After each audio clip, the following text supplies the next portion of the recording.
kayo mismo ay bully. Katulad ni Jinggoy na convicted sa bribery at plunderer ang pamilya, magnanakaw, nilalamon ng pera ng bayan, binababoy ang bawat Pilipino.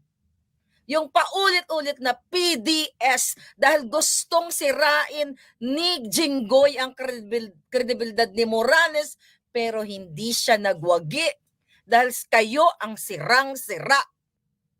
Imagine mo, Senator Bato, dinig na dinig sa mikropono. Kinontempt mo nga si Picoy at siya talaga ang dapat makontempt dahil sa kanyang statement na yung CCTV na gugurgurin o planong paggurgur o pag-bribe, pag-areglo kay Morales, ang may utos ay si Lisa Araneta Marcos.